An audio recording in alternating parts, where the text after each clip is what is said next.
¿Cómo les va? Bienvenidos. Estamos abriendo las puertas de un nuevo programa de Onda Verde. Bueno, una obviedad, no estamos en el piso. Hoy estamos aquí en la costanera santafesina. Vamos a abordar un tema, el tema del arbolado público, y nos parecía que valía la pena poder hacerlo en una escenografía distinta.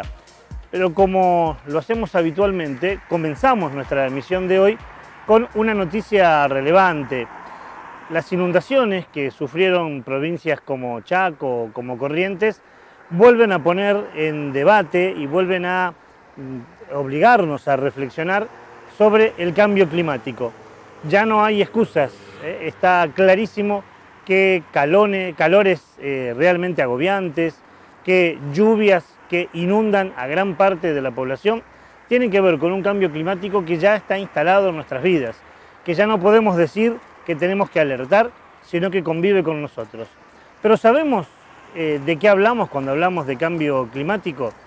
Entre las cosas que están sabidas, tiene que ver con que hemos cambiado nuestro ecosistema, hemos modificado nuestro clima, sobre todo, aunque no excluyentemente, a partir de la emanación de carbono, que genera estas alteraciones en nuestras vidas y en el clima. ¿Hay manera de solucionarlo? Sí. ¿Y sabe dónde está gran parte de la solución? Abajo nuestro, abajo de nuestros pies puede estar la solución. ¿Qué pasaría si en vez de emitir carbono, lo guardamos y hacemos que ese carbono guardado genere un equilibrio? Algo de eso es lo que presentamos en la apertura del programa de hoy. El cambio climático se debe a que hay demasiado carbono en nuestra atmósfera. Pero el carbono no es nuestro enemigo, es la base de la vida. Todo lo que vive está hecho de carbono, incluidos nosotros mismos. El problema y la solución son simplemente una cuestión de balance. Ahora, hagamos un paso atrás y veamos cuáles son los 5 reservorios donde se conserva el carbono de nuestro planeta. Hace aproximadamente 500 millones de años, cuando las plantas aparecieron sobre la faz de la Tierra, el carbono comenzó a circular en un balance asombroso. Un balance que permitió la evolución de la vida como la conocemos. Luego, una forma de vida, nosotros, descubrimos cómo extraer carbono del reservorio fósil y quemarlo para producir energía, rompiendo aquel balance. Y al mismo tiempo, con la forma en que manejamos la tierra y practicamos la agricultura, estamos moviendo grandes cantidades de carbono desde el suelo y la biosfera hacia la atmósfera.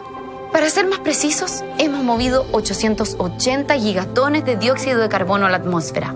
Un gigatón es equivalente a 1.000 millones de toneladas, lo cual está calentando el planeta y desestabilizando nuestro clima. Lamentablemente, los océanos han absorbido mucho de este exceso de carbono, lo que está resultando en una acidificación del océano y está acelerando una extinción masiva de vida marina. Así que, para salvar la vida como la conocemos, por supuesto que tenemos que parar de liberar carbono fósil. La pregunta es, ¿dónde ponemos todo este exceso de carbono para volver a establecer el balance en este ciclo? Bueno, ¿te acuerdas cuando te dije que la solución está directamente debajo de nuestros pies? Es que literalmente lo está. Es el suelo.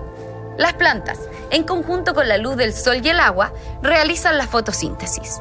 Absorben carbono del aire y lo transforman en carbohidratos, azúcares.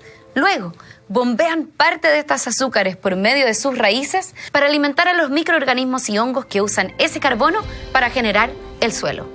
¡Voilà! El carbono se ha movido, las plantas lo absorben y la tierra lo guarda. La tecnología natural es asombrosa. Científicos han descubierto recientemente que, tras aplicar una fina capa de compost sobre el suelo, se crea un ciclo de retroalimentación positiva que trae más y más carbono al suelo.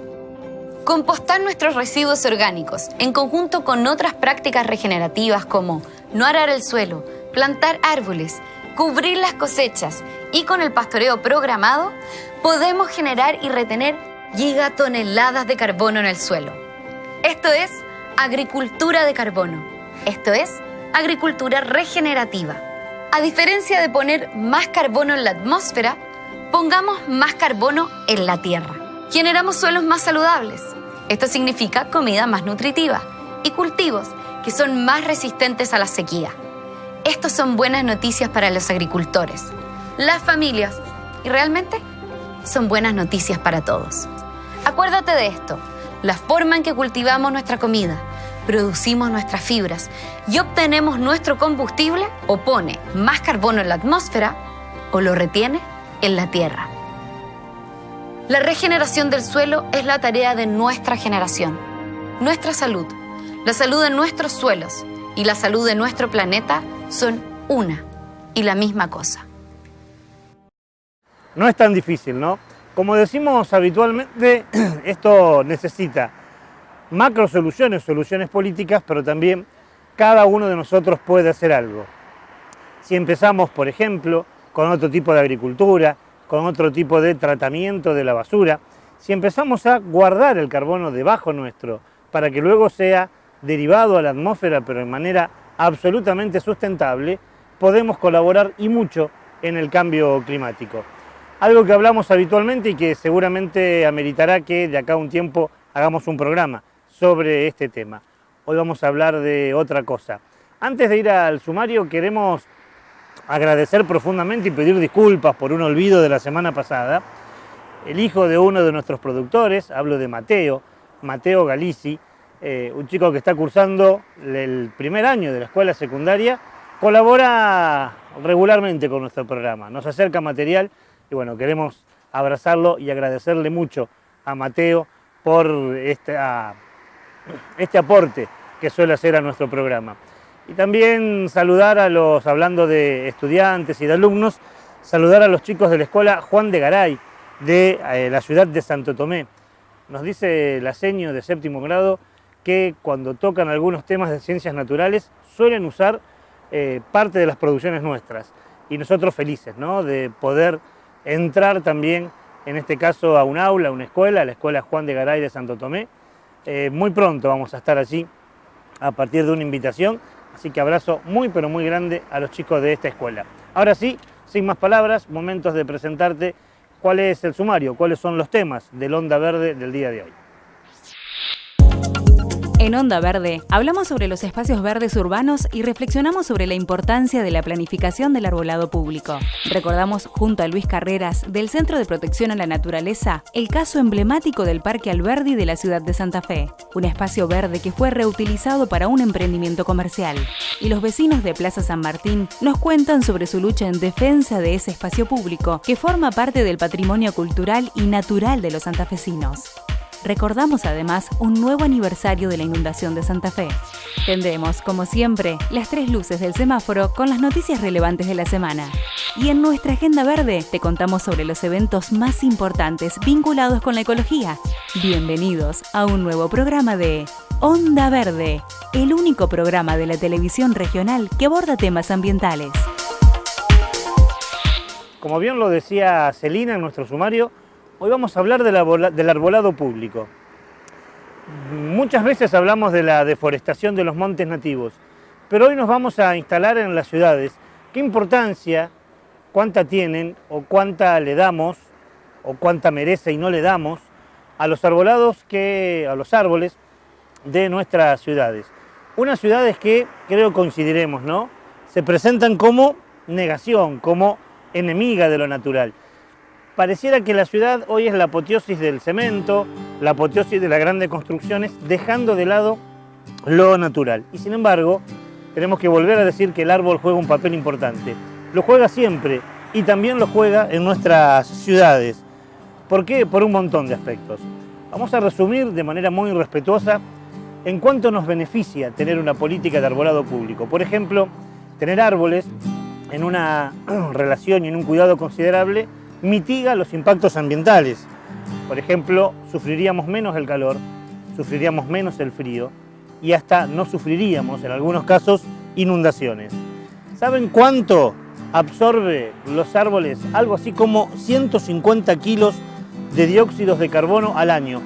Recuerda que al principio hablamos de que el cambio climático en parte es por la presencia del carbono. Bueno, el árbol absorbe ese carbono y si tuviéramos y respetáramos a los árboles, seguramente sufriríamos mucho menos el cambio climático. En zonas como las nuestras, donde la inundación es una constante, el árbol genera la posibilidad de que la tierra se convierta en esponja y absorba agua Por lo tanto, cada vez que talamos un árbol, cada vez que no cuidamos un árbol, estamos atentando contra nosotros mismos porque favorecemos a que nuestras ciudades se inundan. Mitigan el calor, regulan el clima, enfrían el aire entre 2 y 8 grados. Parece increíble, pero una especie como esta que tenemos acá atrás nuestro, la presencia de ellos hace que nuestro clima pueda enfriarse entre 2 y 8 grados, con lo que eso significa, porque también significa, olvídese si quiere de lo ambiental y piense en el bolsillo, significa menos consumo de energía, porque será menos horas de ventilador o menos horas de aire acondicionados prendidos. Reduce la contaminación acústica, algo que hablamos hace 7 días. El árbol también absorbe ruido y nos hace reducir la contaminación acústica a cada uno de nosotros.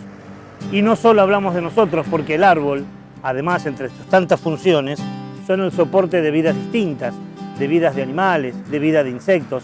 Sin el árbol algunos insectos no pueden vivir o algunos animales sufren muchos más. Y sin embargo, y a pesar de todo esto, cada año acabamos con, y escuche este número, 15.000 millones de árboles. Cada año en el mundo hay 15.000 millones de árboles menos. El número de árboles del planeta se ha reducido en este último tiempo a casi la mitad. Para ser más preciso, en un 46%. ¿Quién dice esto? Lo dicen entidades científicas. Lo dice la misma Organización Mundial de la Salud, que dice que tiene que haber por lo menos un árbol cada 3 personas. Hoy el mundo no tiene un árbol cada 3 personas. Cada vez más personas viven en las ciudades y a su vez cada vez las ciudades tienen menos árboles. Esta es una ecuación matemática que no cierra de ninguna manera. Tenemos que tener ciudades más amigables, tenemos que tener ciudades más naturales. Surge el concepto ya de hace un tiempo de paisaje urbano sostenible y en esta idea, en este concepto, el árbol cumple una función por demás de importante.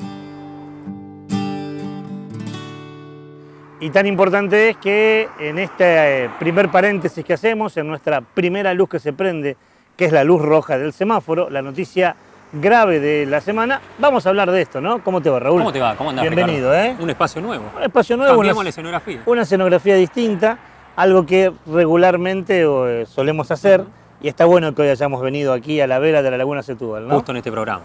Justo en este programa, yo decía en la apertura que el cambio climático ya llegó para quedarse, que se sufre habitualmente, Sí. y que en estos últimos días Chaco, entre otras provincias, han sufrido terribles inundaciones. Así es. Y el programa de hoy de Arbolado y Desmonte está relacionado con esto. Está relacionado y está totalmente relacionado con lo que tiene que ver con la luz roja, porque esta semana varias organizaciones sociales estuvieron reclamando en Casa de Gobierno de Chaco, justamente al gobernador Pepo, que pare con los desmontes en lo que es esa gran zona que tiene tanto Chaco como Formosa, como Salta, que es la selva, ¿no? Que es el monte. Se sigue desmontando, estamos en una etapa que es muy difícil paliar esto que está sucediendo con las inundaciones. Sucedió en Corrientes, sucedió en esta provincia también. Las organizaciones reclaman, pero parece que el gobierno hace poco. Una vez más tenemos que decir basta, paren con el desmonte. Nos vamos a Chaco, primera luz del semáforo, luz roja.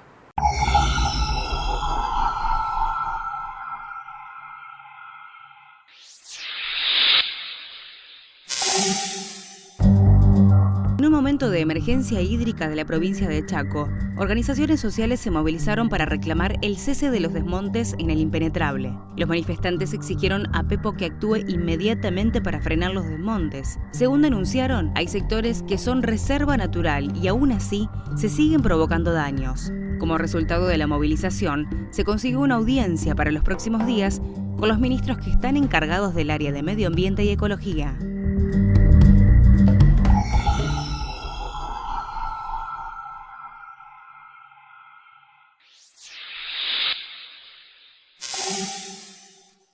No es la primera vez que hablamos de este tema, Raúl. No es la primera vez que relacionamos desmonte, falta de política en el arbolado público con inundaciones, por ejemplo. Hay muchas causas.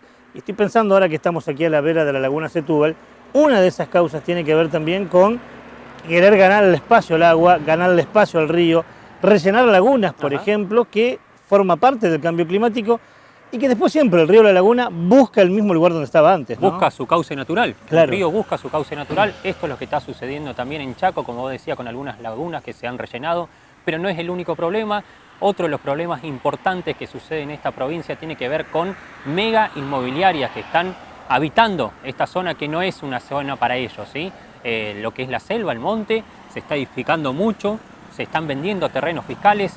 Esto es preocupante, por eso el Centro Mandela, que es una de las organizaciones principales que sostiene esta lucha, es la que se organizó y junto a otros movimientos marcharon a Casa de Gobierno de la provincia de Chaco. Los canales clandestinos de los campos, el relleno de lagunas y ríos, los negocios inmobiliarios, digo, toda mano del hombre que atenta contra la naturaleza y que después como un boomerang vuelve. Y después nos quejamos, ¿no?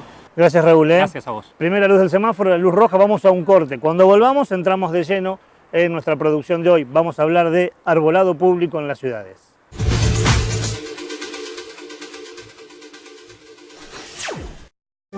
Ya salió el nuevo libro de Ricardo Serrulla, Quijotes, Rebeldes y Soñadores, las valientes resistencias frente al agronegocio, la minería a cielo abierto y el poder económico en la Argentina. Quijotes, Rebeldes y Soñadores. Encontralo en las librerías de Santa Fe o pedilas a quijotesrebeldes@gmail.com.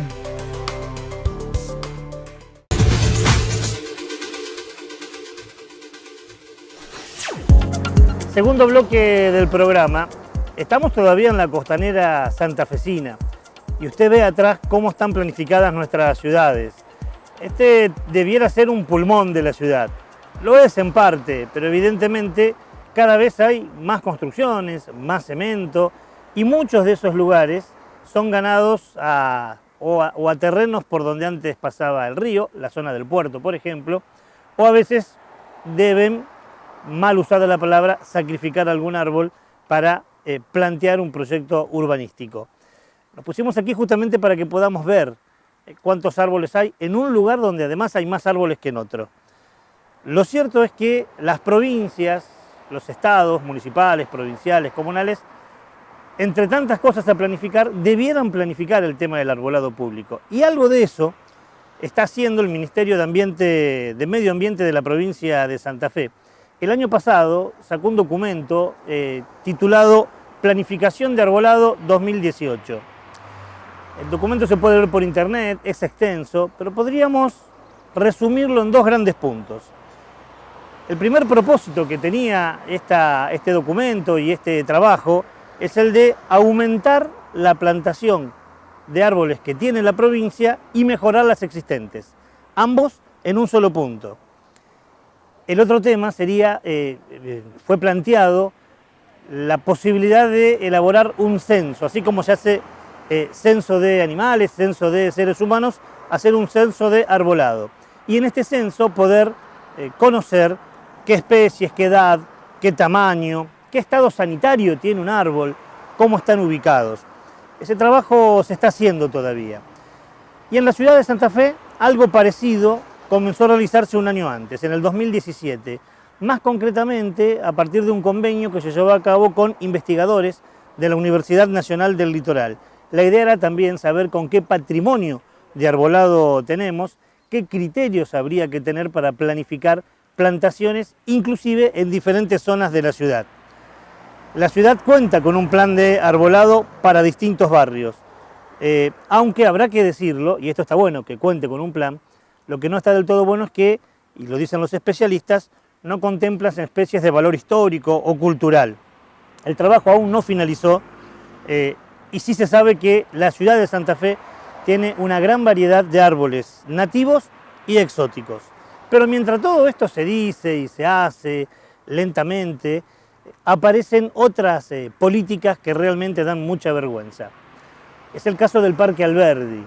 Nosotros más de una oportunidad estuvimos hablando de este tema, estuvimos cubriendo inclusive cuando vecinos de Santa Fe abrazaban el parque y se negaban a ese emprendimiento que lamentablemente hoy es un hecho real, es un hecho concreto.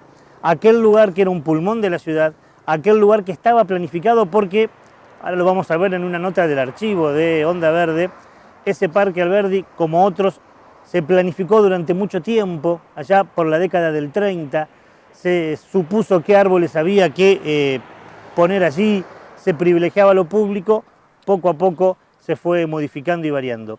Con esto hablamos hace un tiempo con el arquitecto y ambientalista, mire qué linda fusión para poder hablar de este tema, ¿no? Una persona que desde el saber científico conoce cómo debieran planificarse las ciudades, pero además tiene una mirada, una cosmovisión ambientalista.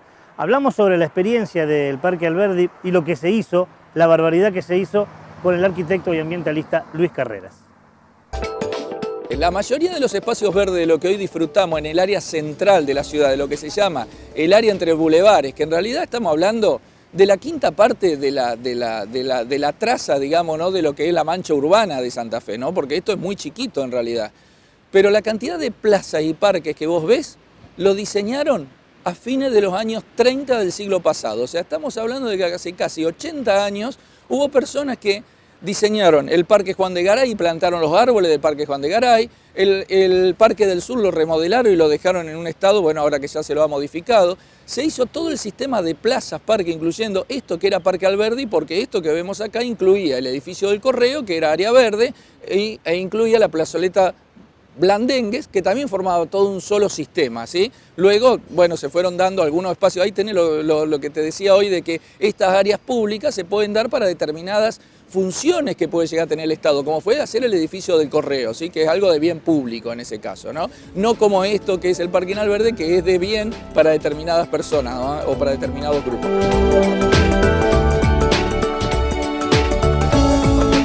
Cuando llueve en una zona como la nuestra, que estamos en una zona de riesgo por la cuestión del cambio climático, tenemos lugares que no absorben. Entonces ahora vayamos a este famoso ex Parque Alberdi, hoy rebautizado Plaza Alberdi, a pesar de que la Comisión de Patrimonio de la misma municipalidad le recomendó que no le cambie el nombre por una cuestión de historia. Sin embargo se lo cambió, se le puso Plaza. Realmente es un emblema de la lucha donde distintos sectores de la sociedad hace casi 4 años estuvieron luchando por este parque, no por una cuestión solamente ambiental, porque acá hay un punto importante. La gente lo respetaba como un lugar de esparcimiento, de diversión, ¿sí? Acá había unos juegos enormes donde venía mucha gente de barrios de la periferia, por ejemplo, que venía a hacer la famosa vuelta de la foto en la Plaza de las Palomas, a lo mejor pasar por el shopping un ratito como para ver otro mundo, porque en realidad es otro mundo allá adentro, y también venir acá con sus chicos, digamos, al parque. Eso se eliminó en cierta forma y se cambió por otro juego, digamos. Hoy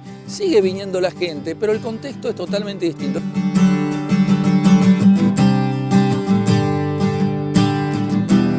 Hoy tenemos una gran maceta donde, al decir del arquitecto Guillermo Aleu, dice que este es un concepto que tiene él, dice: arriba nosotros tenemos el ocio, pero abajo apareció el negocio.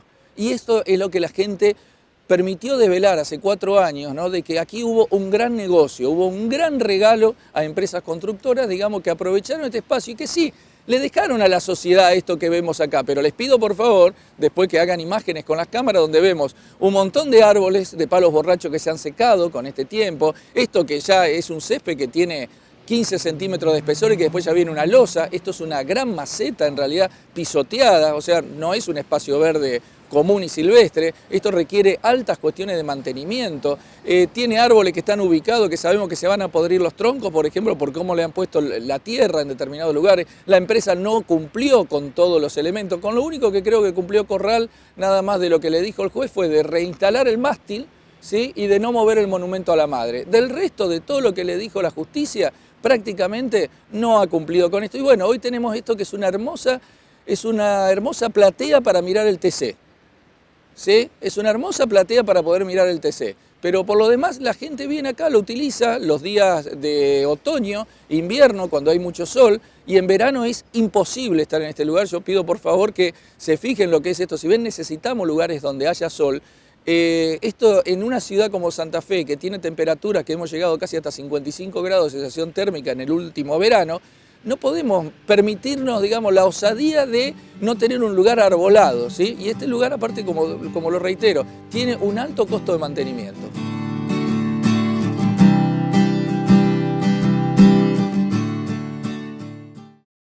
Esta entrevista a Luis Carreras se la hicimos allí, en el mismo Parque Alberdi, para que podamos entender lo que perdimos, ¿no? Tanto perdimos que el gobierno municipal pidió autorización para cambiarle el nombre. Ya no es más Parque Alberdi, se la conoce como Plaza Alberdi. Y es lógico, de parque ya no tiene nada. ¿Cuánto perdimos de ese lugar que era un pulmón, de ese lugar que tenía árboles, de ese lugar que estaba planificado como un espacio público, pasó a ser un espacio sin árboles, un espacio que en vez de intentar evitar inundaciones, invita a que ese lugar se inunde. Tiene hectáreas que ya no son más públicas y son privadas porque hay cocheras soterradas, y todo en pos de un supuesto o hipotético progreso urbano. Qué mal pensamos las cosas a veces, ¿no?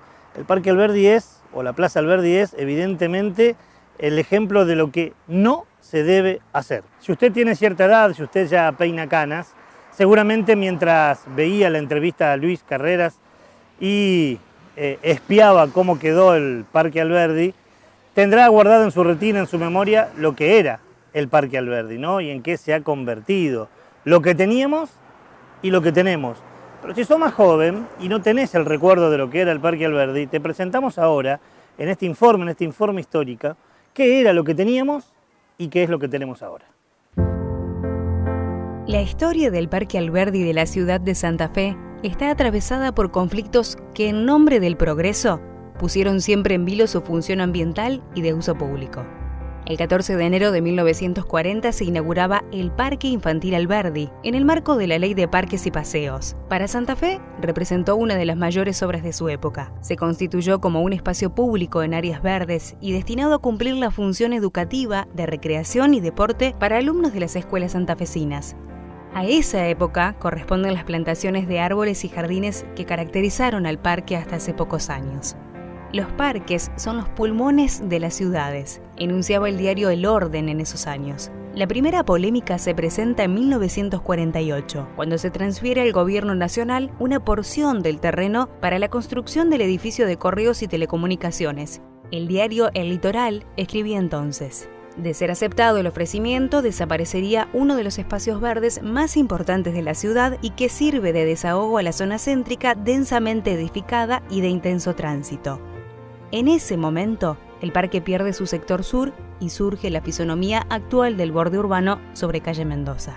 Un segundo capítulo se da a raíz de una nueva etapa de ampliación de la avenida 27 de febrero en 1973. Los medios locales predicaban entonces: no es posible que se prive la ciudad de su único pulmón verde, en momentos en que el aumento del parque automotor, con sus secuelas de emanaciones de gases tóxicos, reviste caracteres impactantes. Se dirá que el progreso exige sacrificios, pero no a costa de la desaparición masiva de árboles. El último despojo viene de la mano del erróneo concepto de progreso en pleno siglo XXI. En 2012 se presenta a la Intendencia un proyecto para realizar cocheras subterráneas en el Parque Alberdi. Se justifica la propuesta aludiendo a la revalorización y refuncionalización del espacio, que había sufrido el abandono en los últimos años por la desidia de los gobiernos locales. En mayo de 2014, el diario La Capital titulaba: escándalo por la construcción de cocheras subterráneas en Santa Fe. Se están haciendo en un parque donde habrá una tala masiva de árboles. La disputa generada por la defensa de ese espacio se hace aún más visible en junio de 2014, cuando vecinos y distintas agrupaciones ambientales de Santa Fe realizan un abrazo al Parque Alberdi. Intentan protegerlo de lo que se considera una especulación inmobiliaria disfrazada de progreso. El parque no se toca, el parque no se toca, el parque no se toca, el parque no... La obra requerirá además la eliminación de una cantidad significativa de árboles añosos. Desde la municipalidad se informa que de los 135 árboles que existen en el parque, el 50% se mantendrá, un 33% será trasplantado y un 17% deberá ser extraído por su estado sanitario. Los defensores del parque alegan que se atenta contra uno de los pocos espacios verdes públicos que queda en el centro de la ciudad. En abril de 2017 se inaugura la nueva Plaza Alberdi, con una fisonomía muy particular. Más de 7.000 metros cuadrados cubiertos semisoterrados, destinados a estacionamientos. Poco más de 15.000 metros cuadrados destinados al parque y sectores de espacios verdes parquizados. Esta es la plaza más moderna de Santa Fe, una postal de la ciudad del futuro, explicaba a la prensa el intendente José Corral en la inauguración del Parque Alberdi. Ya uno puede imaginarse que este va a ser un espacio público muy moderno, con muy buen equipamiento y con muchos elementos para el disfrute, ¿no? De los mayores, pero sobre todo de los chicos también. Así que estamos muy contentos de este proyecto de la ciudad.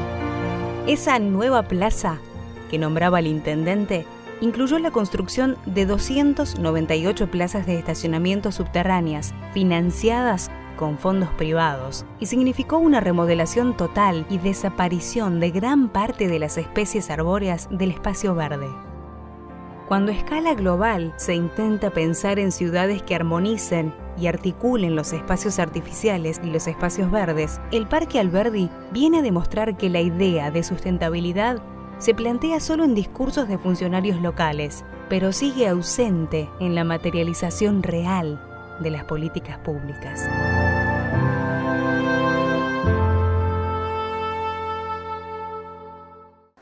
Momento de presentar la segunda luz del semáforo, por eso está acá Raúl con nosotros, es la luz amarilla. Mire, debo confesarle algo, cuando veía la luz que eligió yo dije, ¿por qué la ponen amarilla? Eso siempre lo explicamos. Sí, pero casi que es una roja para mí, ¿no? Casi una roja anaranjada ahí en el medio. Tendremos que hablar de un nuevo invento argentino. Sí, ¿un limpiador de qué? Un limpiador de frutas y verduras que reduce, lo ponemos entre comillas, los efectos de los agrotóxicos en estos alimentos. Estará a la venta en varios lugares prontamente y oscilará por eso de los 100 pesos más o menos. Usted lo explicará mejor que yo en algunos instantes, después de que veamos el informe, por qué usted dice que es roja y por qué no es amarilla. No vamos a discutir en cámara, pero nunca lo hacemos. Según Raúl, esto es una luz amarilla.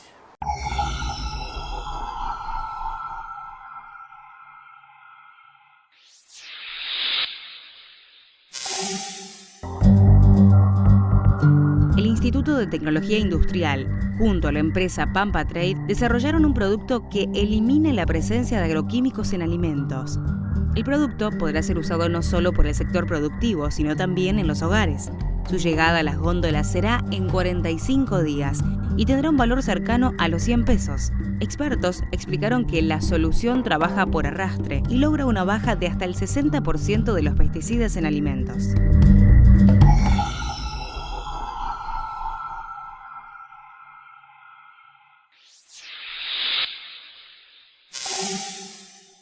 Entiendo por qué está la luz amarilla, pero digo, esto sería, podríamos titular cuando la ciencia quiere justificar lo injustificable, ¿no? Sí, hay que ver qué hay detrás de esta empresa, ¿no?, que está fabricando este nuevo limpiador, como se hace llamar, de agrotóxicos. Lo que ellos dicen es que no se utiliza agroquímicos o no se utilizan otro tipo de sustancias para limpiar estos alimentos, sino que es todo natural, inocuo. Cuando salga a la venta se harán más estudios seguramente. Seguro. Otras organizaciones ambientales saldrán a responder qué está sucediendo con esto, porque no ha tenido mucha difusión tampoco. ¿Sí? Ha quedado como en un pequeño sector y hay que ver qué pasa a continuación. Tenemos que explicar que el producto transgénico es desde la semilla. Claro. Por eso hacíamos esta chanza con Raúl de luz roja a luz amarilla, porque pareciera justificar lo injustificable. Claro. Limpiamos la manzana, pero la semilla ya viene contaminada y todo lo que significó el proceso, cuando se fumigó la tierra, cuando la deriva del viento la llevó a una escuela rural, cuando contaminó las napas del agua. Digo, parece más una máscara, ¿no? Un maquillaje a un terrible problema que tenemos. Porque ya todo el producto es químico en sí. Es toda una fabricación, ¿no? Podríamos decir. ¿Qué pasará después cuando algunas organizaciones ambientales se den cuenta de esto que está sucediendo? ¿Tendrá éxito este producto?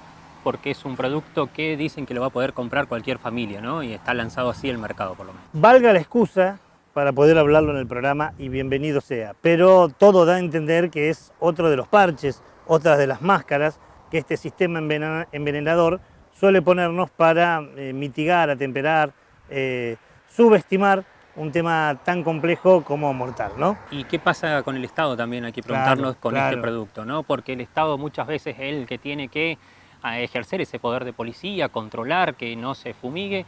Sin embargo, se está haciendo lo contrario y sin embargo no hay respuesta sobre este producto tampoco. Gracias, Raúl. Gracias a vos. Es la segunda luz, la luz amarilla. Antes de que Raúl nos presente esta información, hablábamos sobre la experiencia, hacíamos una crónica histórica sobre el Parque Alberdi y además consultábamos a un conocedor del tema como es a Luis Carreras. Habrá que decir que mientras se llevaba a cabo esta modificación paisajística, ambiental del Parque Alberdi, también se hablaba de hacer lo mismo en la Plaza San Martín.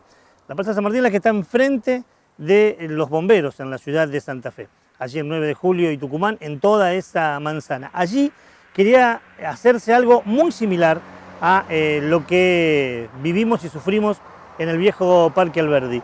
Los vecinos, con su tosudez y su movilización, impidieron este tema. Nos pareció importante poder hablar con ellos. Fuimos hasta allá, fue Pablo, fue Alejandra, y hablamos con los vecinos del Parque Alberdi. La demostración palpable y concreta de que en algunas ocasiones la resistencia de la gente puede más que el capricho, el empecinamiento y los negocios inmobiliarios.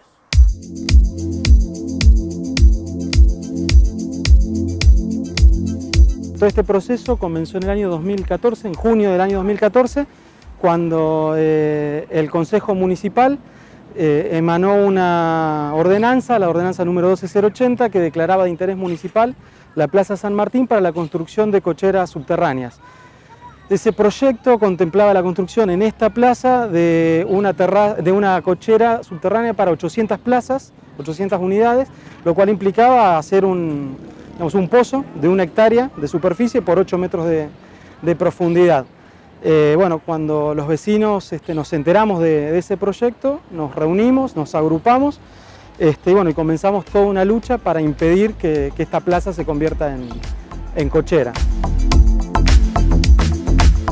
Lo primero que hicimos fue informarnos, en eso tuvimos mucha ayuda de parte de la gente de lo que en aquel momento fue la Asamblea por la protección del Parque Alberdi, que como todos sabemos no corrió la misma suerte que esta plaza y bueno, terminó siendo una cochera semisoterrada. También nos ayudó mucho la gente de la Asociación Civil Parque Federal y el CEPRONAT, el Centro de Protección a la Naturaleza. Lo que hicimos fue comenzar una colecta de firmas, donde recolectamos algo más de 4.000 firmas y presentamos ese proyecto al Consejo Municipal pidiendo la derogación de la ordenanza 12080. En el año 2016 el Consejo trató ese proyecto y derogó la ordenanza, con lo cual se desestimó el interés municipal para la construcción de cocheras, pero bueno, en ese momento lo que hicimos también fue presionar para que se presente un pedido para la puesta en valor de la plaza, que bueno, afortunadamente es lo que terminó sucediendo este año.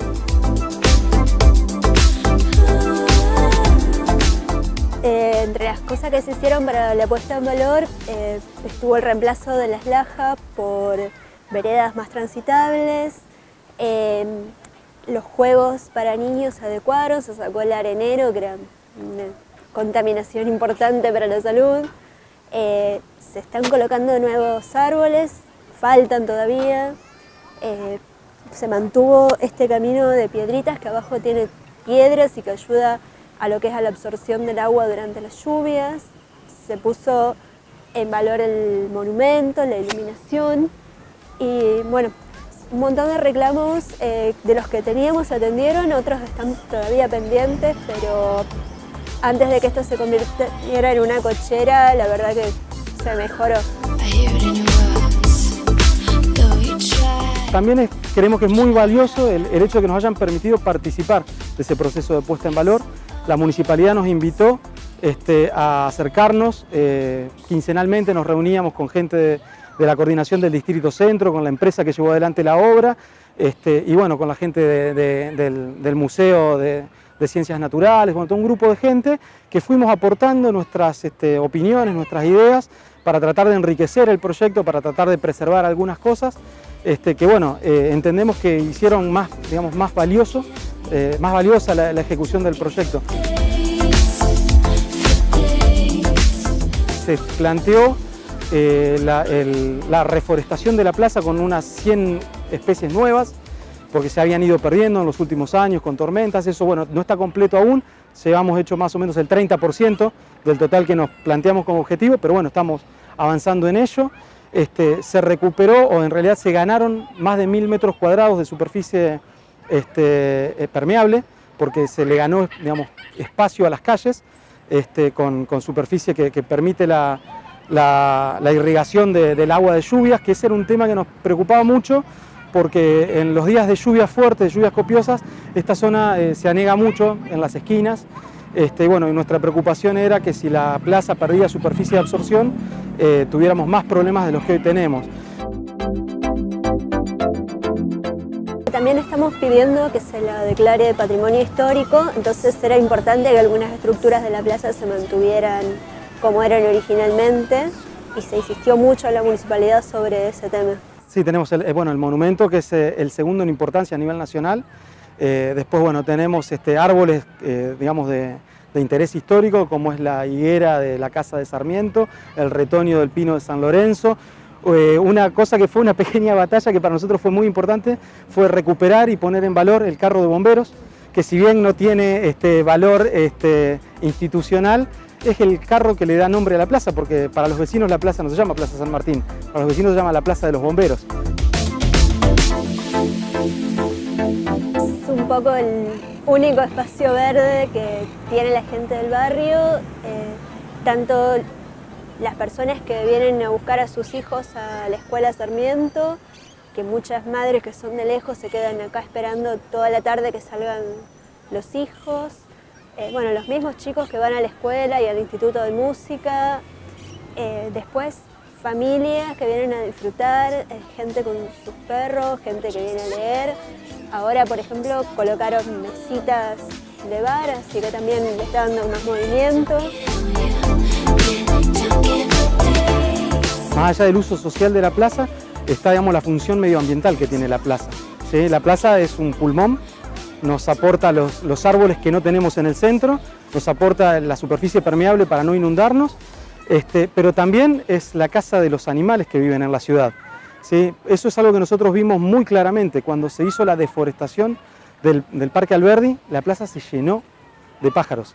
De hecho, empezamos a tener problemas con el excremento de los pájaros porque la plaza estaba superpoblada. Luego, después de un tiempo, con tormentas que hubo, árboles que se perdieron, la plaza se empezó a despoblar un poco de árboles. Pero es importante que la plaza recupere ese esplendor verde para que podamos enriquecer ese pulmón que las plazas significan.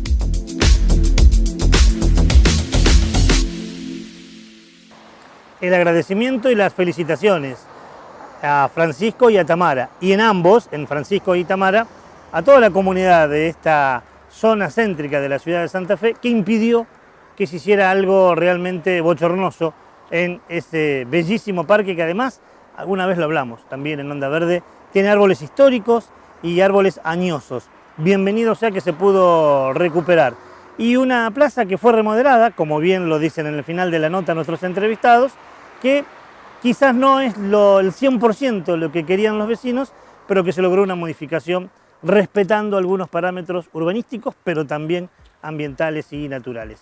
Con esta buena noticia, con esta entrevista, nos vamos al último corte publicitario. Cuando volvamos, tenemos recomendados, vamos a tener que hablar de lo que el martes recordamos, ¿no? Un nuevo aniversario de la inundación en Santa Fe.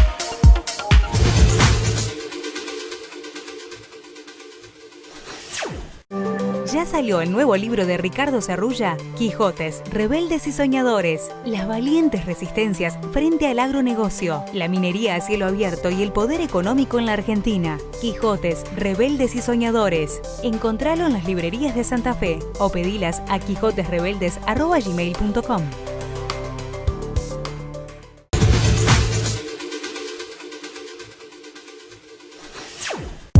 Tercer y último bloque del programa de hoy.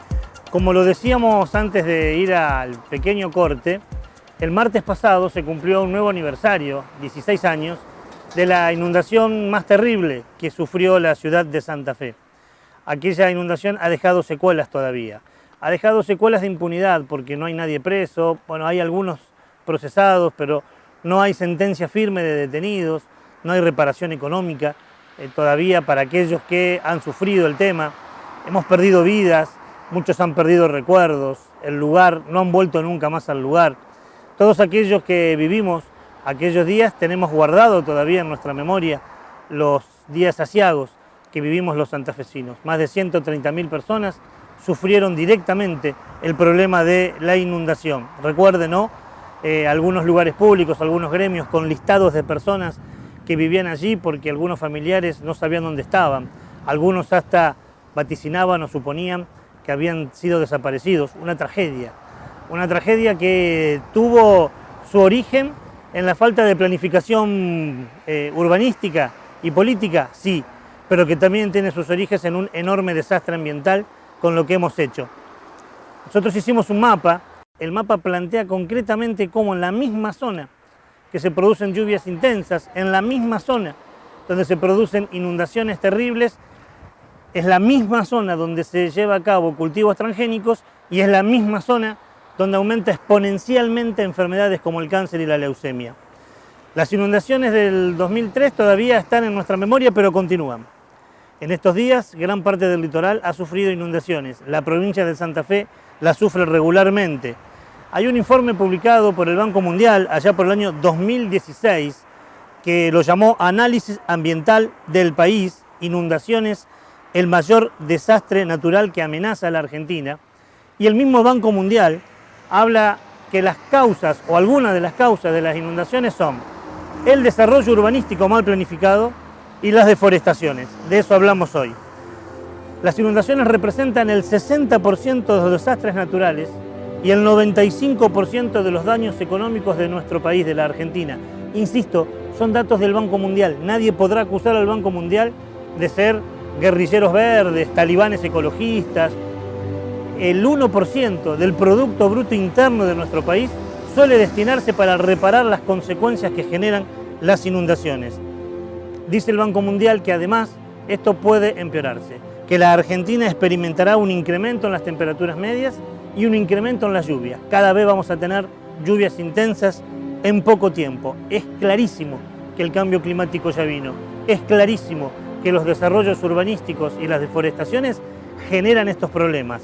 Hace falta de manera urgente que la política, el poder político, tome medidas ante semejante catástrofe.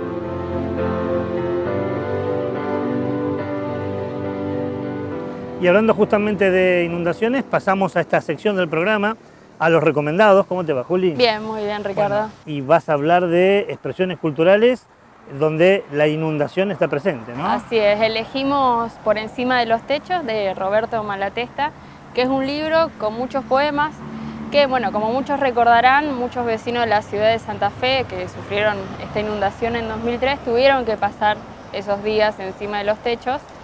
Y según cuenta la leyenda, Roberto escribió estos poemas arriba de sus propios techos. Es un un libro que además fue premiado con la mención José Pedroni. Sí. Que es un premio a la literatura de esta región. Qué bueno que haya sido premiado y que haya sido escrito, como se dice habitualmente, desde las vísceras, ¿no? Así es. En el año 2004 fue premiado, sí. Muy bien, el recomendado de hoy, un libro de poemas, en este caso de un autor santafesino, de Roberto Malatesta, Por encima de los techos. Así es, lo encontramos en internet. Lo encontramos en internet y seguramente en las librerías de Santa Fe. Las aguas del Salado visitaron mi barrio. Una lengua enorme, sedimentosa, oscura. No se parecía al río manso de mi infancia. Más bien era el mismo demonio que estiraba su lengua sobre nosotros. Todos los vecinos subieron a los techos, y yo juro, y mi perro jura. Vimos a Dante y a Virgilio pasar en bote por mi calle, rumbo al purgatorio.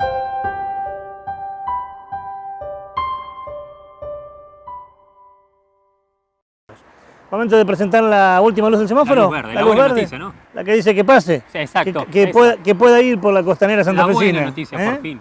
Una buena noticia que nos lleva a Ecuador. A Ecuador porque organizaciones sociales, y en este caso tenemos que hablar de aborígenes, ganaron una lucha contra petroleras. Sabemos lo difícil que es ganarle a estos gigantes, ¿no? Que son multinacionales, que trabajan en distintos países del mundo. Bueno, se pusieron de acuerdo, se organizaron, evitaron que se instalen en la Amazonas de Ecuador y ganaron en un fallo histórico, ¿sí? Tenemos que recordar esto. Son los pueblos originarios, espero pronunciarlo bien, los guaraníes. Ajá. Aquellos que consiguieron un fallo favorable. Es una buena noticia, por eso la ubicamos en la luz verde del semáforo de hoy.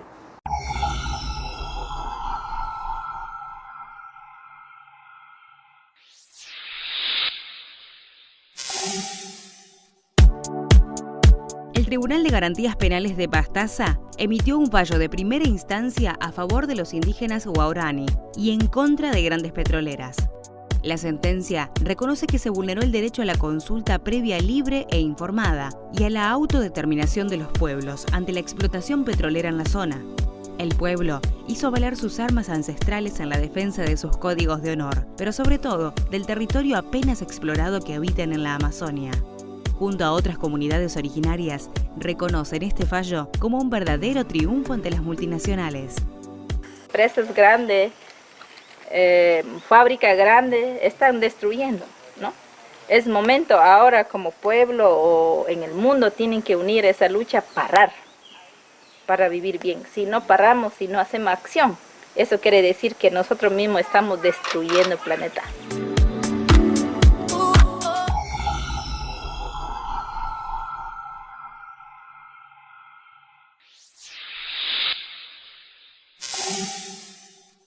Importante el fallo, pensaba Raúl, porque habrá que decirlo, en esa tierra los dueños, pero dueños ancestrales, históricos, pero legales, tienen el título de propiedad, digamos, de esas tierras son los pueblos originarios. Así es, son 800.000 las hectáreas que tiene este pueblo, ellos son aproximadamente 4.800 habitantes, es decir, una comunidad muy grande, muy importante del Amazonas ecuatoriano, y ellos son los dueños de la tierra, pero siempre hay un punto que le encuentra el Estado, ¿no? En este caso el Estado de Ecuador, que dice que el subsuelo le pertenece a ellos. Entonces, siempre se busca una excusa como para que ingrese una multinacional, en este caso como quisieron hacer con las petroleras, para que empiecen a extraer todo lo que hay en el subsuelo. Y de allí el fallo judicial y de allí la victoria de los guaraníes. Ajá, así es. Guaraníes. Y bienvenido sea, una buena noticia y por eso lo ubicamos en nuestra luz verde del semáforo. El 9 y 10 de mayo se realizará en la Facultad de Derecho de la Universidad de Buenos Aires la 7ª edición del Congreso Argentino de Derecho Ambiental, organizado por la Fundación Expoterra. Informes e inscripción en www.expoterra.com.ar/Congreso 2019. En mayo continúa el ciclo de Ecología de Rosario, coordinado por el periodista Sergio Rinaldi. El lunes 6, el ciclo contará con la presencia de pequeños productores de yerba de Misiones y representantes de la Red de Comercio Justo del Litoral, para conversar sobre los desafíos de apostar a un modelo de desarrollo sustentable. El encuentro comenzará a las 20, con entrada libre y gratuita en el Centro Cultural Roberto Fontana Rosa, Avenida San Martín 1080 de la ciudad de Rosario.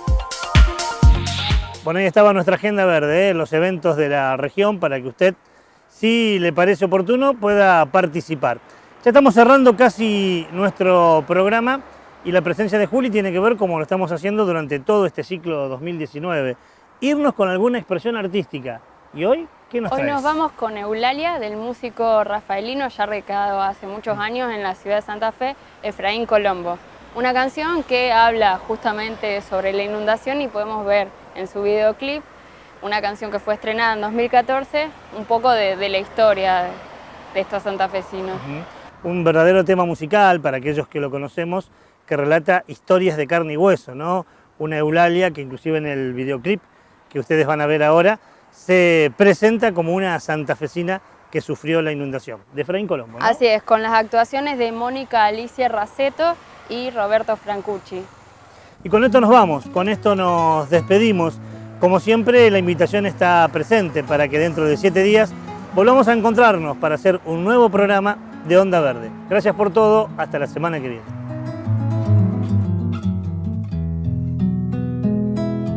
El agua que era visita se quedó dueña de casa y no tenemos ni grasa para hacer una torta frita. Al reparo la pavita gruñe cerquita del pie y el desteñido caicué se va solito al galleta.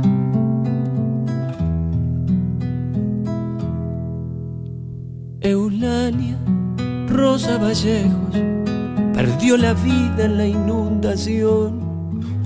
No quiso dejar el rancho y el río amigo la traicionó.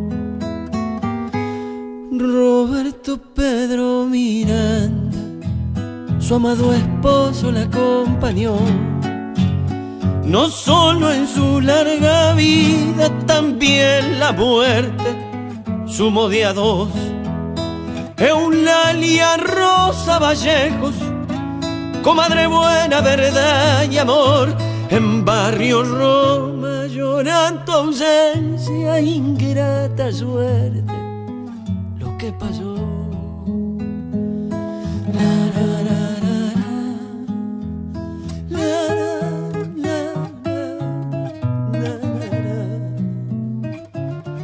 No, mamita, no se me ponga a llorar que va a aumentar la creciente. Piense que en un repente se va a volver a bajar. Y otra vez vuelta a quinchar, a enderezar los horcones, a hacer pasear los talones para salir del trance fiero. Aunque esta es vida, costero, me quedo en los albardones. Los dos murieron en un abrazo cuando al salado los sorprendió. Ellos vivían cerca la vía del Puente Negro y el Obrador. Cuando llegó la gendarmería y la tragedia se descubrió, quedó un mensaje para la vida: no tiene precio la decisión. Eulalia Rosa Vallejos, comadre buena, verdad y amor, en Barrio Roma lloran tu ausencia, ingrata suerte, lo que pasó.